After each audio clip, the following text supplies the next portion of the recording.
Excuse me there. Don't slam the door so loud. Or loud, as I said. Don't slam the door so loud, please. I know you're new to this establishment, but we have neighbors in this neighborhood. Now see, look what you made me do. I regret immediately beginning our interaction there. You probably did not mean to slam that door. As a matter of fact, you are probably embarrassed by doing it, and now I'm compounding it and turning myself into the villain in this case. Well, let's just say on the record, for my neighbor's sakes, I spoke up, but you and I know secretly that you were the good guy in this conflict. You were the right one. You will be vindicated in the end. And that is what everybody seeks. That's what I seek. But probably that's not what you seek, now that I think about it. What you seek is Mac Adams beer. That's why you came here. What is this place? I ask you as you just looked at the sign coming in. Well, let's say it at the same time. Jefferson's Avenue Waystation. It's you got it wrong there. It's not Jefferson's Avenue Waystation, though that would make more sense. It's just Jefferson Avenue Waystation. Why? Because it's on Jefferson Avenue in this neighborhood of Glendale, Long Island. I'm just kidding. I made up a name of a neighborhood because I like to make things up. It's fun to use your imagination every once in a while. I made up everything in the world because this can't all be real. The world is too ridiculous. This has to be a dream. You see, I've recently adopted this mode of philosophy called solipsism, and that purports that I am the only person on Earth. Now, how is this possible, you ask me? Because you're right there. You're a person, you say. Well, you're not really a person. You are what I believe Goethe would call a philosophical zombie. You resemble, in all outward appearances, a conscious human being, but you are only behaving like a conscious human being. And that only when you're around me. As soon as you turn the corner and you're not in my line of sight, you start doing like the robot dance, dancing with your arms perpendicular, moving them about like you're like you're making a car in a factory. And I am the only consciousness in existence. This is all for my benefit. Am I messing with you right now? Maybe. Why? Because jocularity makes for an empty stomach. And you know what they tell you about an empty stomach? You ought to drink alcohol with that. All right, here we go. Let me pour you a little bit. You see, I just used all my glasses because I had a party of 5 come in a few hours ago. I didn't have a chance to wash them. So let me rinse that off there. All right. Now you got a clean glass. It's a little dewy, has a little water at the end of it. But do you mind that? Oh, you want me to dry it off? You know what? I have a dish towel right here. All right. It's pouring in now. You can't see because I keep the tap below the thing. No, I'm just kidding. I'm lying to you, your face. There we go. Here you are, madame. Well, if you don't mind, I want to see your initial reaction when you drink this. So I'm going to look at you while you're drinking it. Do you mind? You do. Okay, well, I'll never know. I'll never know what people think about this beer. And in truth, I never really have gotten an honest answer because I can't read people's faces. Even if I was looking at someone right in the eyes while they were drinking that beer, I wouldn't know how good it was. I drink it myself, but my tongue is not useful to anyone but myself, really. I am unique in the way that I give those tasters some credit. No, that's not unique at all. People give them way too much credit all the time. But I do find that credit to be deserved because I cannot do that myself. I can't trust my own opinion on anything. I don't know a good movie from a bad movie. All I know is that a movie might not have been very good to me. It might not have treated me very well. Does that mean it was bad? Not at all. All I can listen to is the consensus. All I can draw is a conjecture. And that's all there is. They say that conjecture is not admissible in court. Oh my God. I just had a flash. A flash just happened in front of my eyes. Did you see what happened? That long? Oh my God. This has happened twice already. That time has disappeared from me. Time did not happen at all to me. Should I get a neurological exam? I ask you because I cannot afford one. And I'm just trying to weigh the worthiness of it. If I have my brain scanned, will it cause more problems than diagnosing them? No, that's a good question you posed there. And I would love to give you an answer to that, but I have no answers. All I have is Mac Adams beer. And it appears that you have drained your glass in the interim of my temporal absence. Was it my temporal? That makes no sense. My neurological absence would probably make more sense. You see, if you know me, you know that my vocabulary words aren't useful. I cannot. My vocabulary is limited. Why? It's because I look at books. I do not pick them up. See, maybe I do need a brain scan. I do not pick them up and read them. Apparently, if I did this, I would learn a few more words. But I know at least 100 English words, and that ought to be enough. One word very useful in English is enough. Why? It's because if you were to watch me pouring you a glass of Mac Adams beer and I was giving you too much, you could very easily say enough. That covers stop, sufficient, good. Good could mean the same thing as enough, given the context. Bad could mean the same thing as enough, given the context.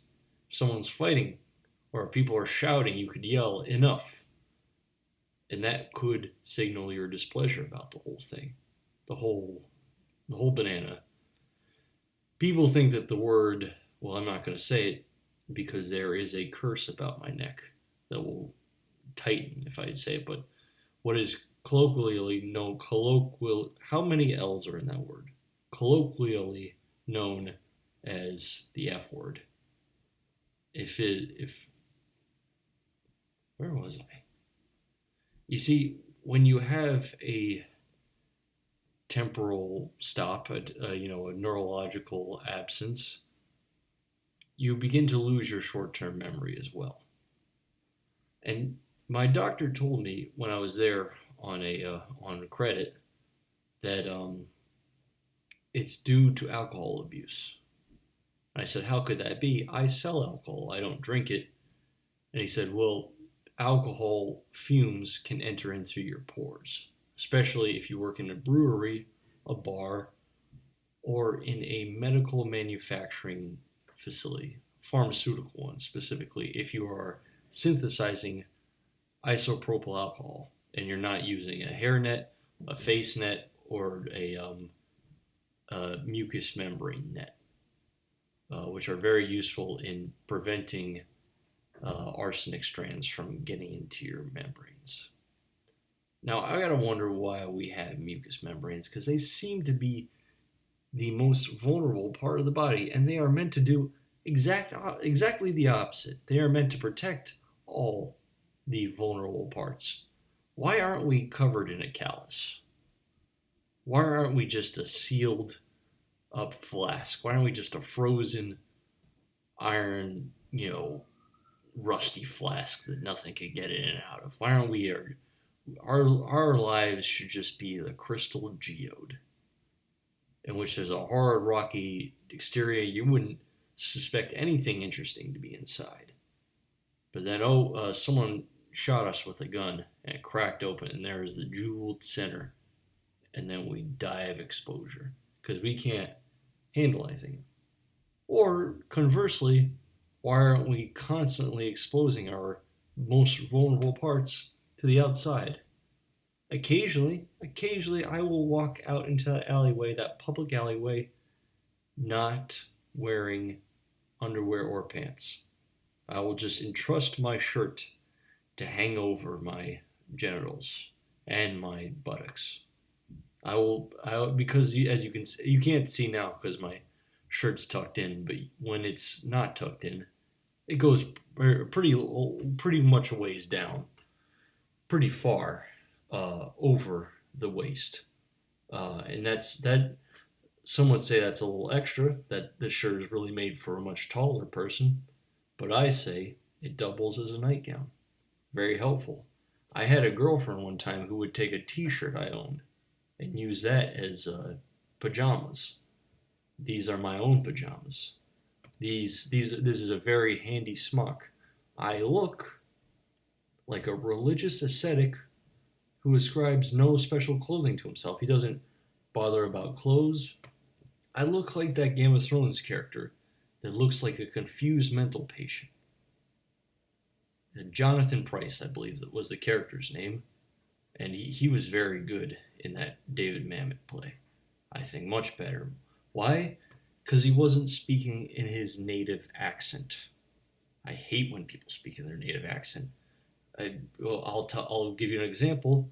I am from Saskatchewan, not Saskatchewan, Skaskatchewan, neighboring municipality to that particular one, and actually a United States enclave. I am American. I was surrounded by Canadians when I was a child and filled with terror that they might invade and impart their cultural hegemony of non-interference. Well, that's what my father said. My opinions have changed since then, as I think all young men should change their opinions every 2 years. You know what's helped with that? The internet. The internet has opened up our mucous membranes. It has drawn us inside out so that we are more vulnerable, but we feel less vulnerable. And that way I think it's good. I am welcome to any change, and the reason I'm welcome to any changes is because those changes are very much inevitable. Inevitable.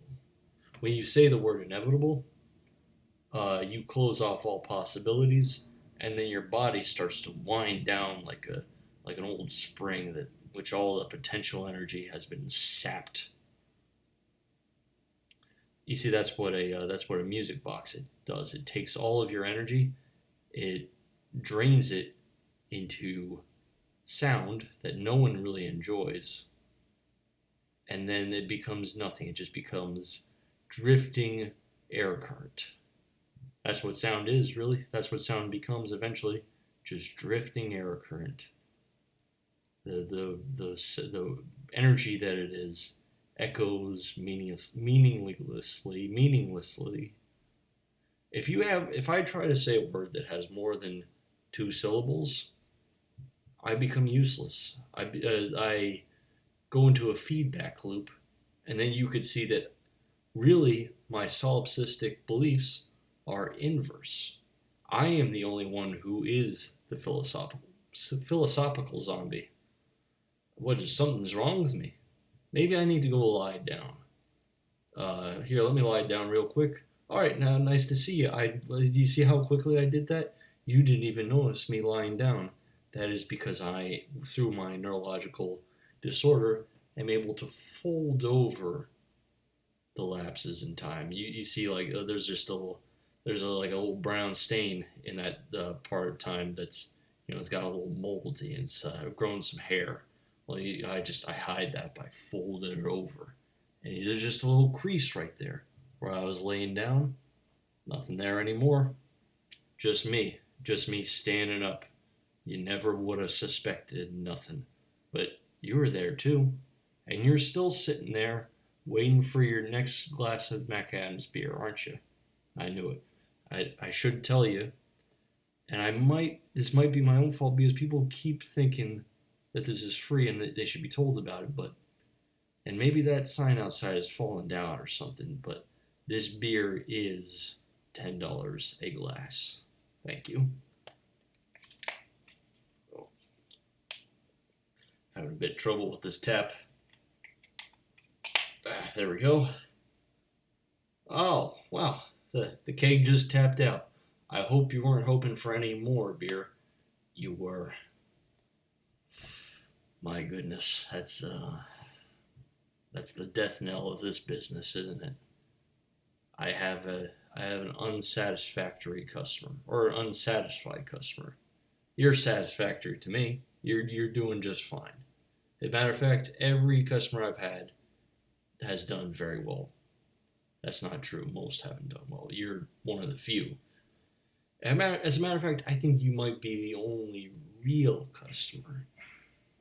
Why? Because most of them haven't paid me. And you've handed me a dollar bill every time. I'm going to need more than a dollar bill. I'm going to need 10 of those, actually. So $9 more plus the 10 that you're going to need for that glass right there. I've said, and you might have thought this isn't real glass. This is plastic. Well, I don't trust you with glass. You need to have been here 5 more times before you've gained my trust. It's not your fault. It's not my fault either. It's nobody's fault. As a matter of fact, blame is a needless attribution. Why? Because I've drank some of this Macadam's beer before you got here, and maybe my speaking abilities have become limited through this draining effect of the alcohol, and you will talk the way I'm talking right now. How much of Macadam's beer have I drank before you got here? I don't know. Enough so that there's only 2 glasses left for you, and I replace this keg every day.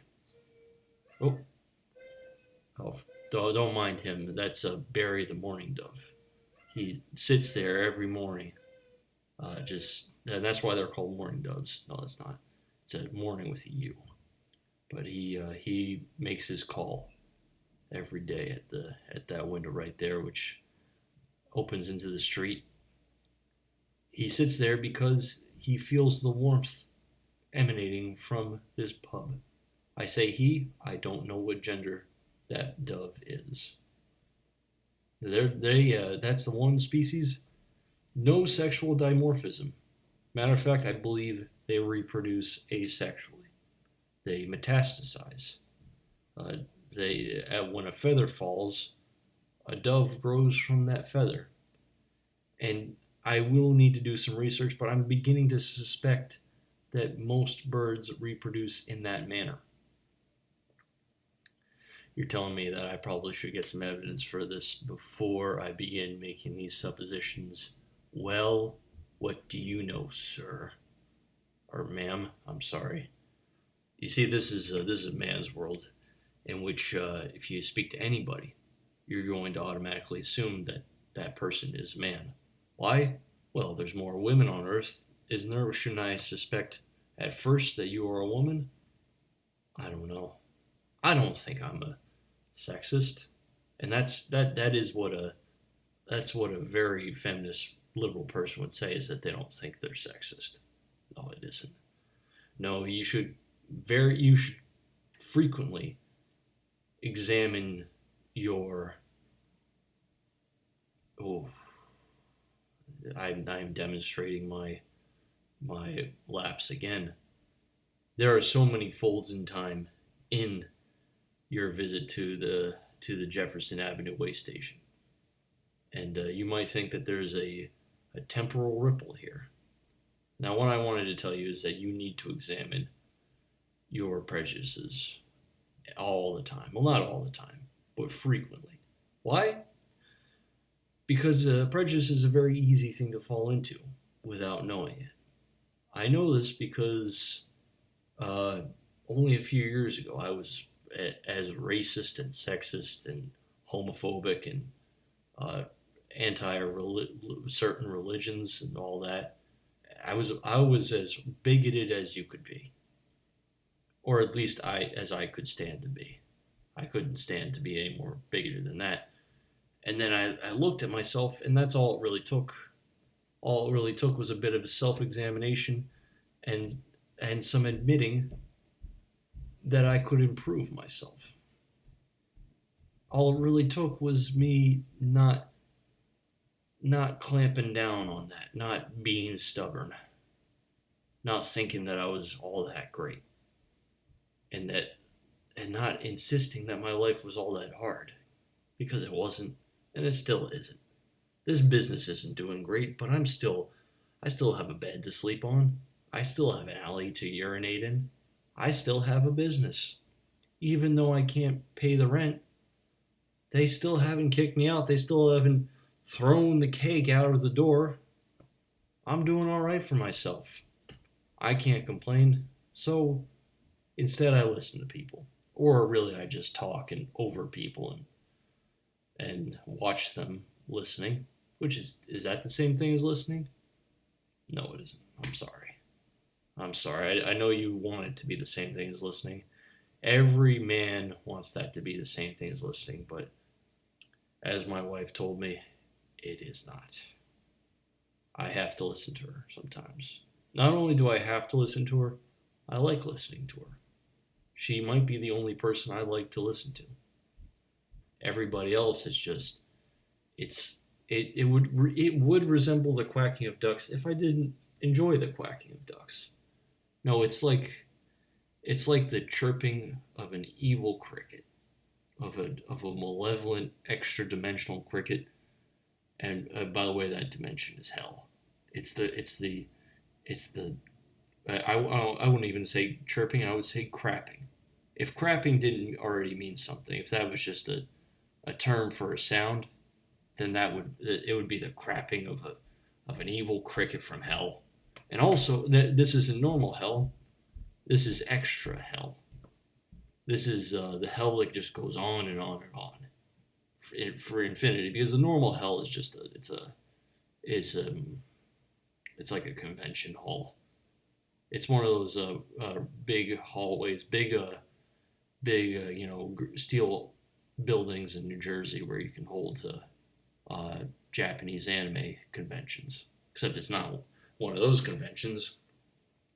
No, this is a piston lubrication convention where people with different mechanics show off different combinations of castor oils and machine oils, and they tell you that this is the right one, but you can't make that decision for yourself because you don't know how to machine or how to make do the trades of a mechanic. So you're lost and you can't find the exit. There's so many signs pointing to the exit, but they just bring you back to another sign that says here's where the exit is. And then you find yourself at the entrance, and you can't leave that way. Why?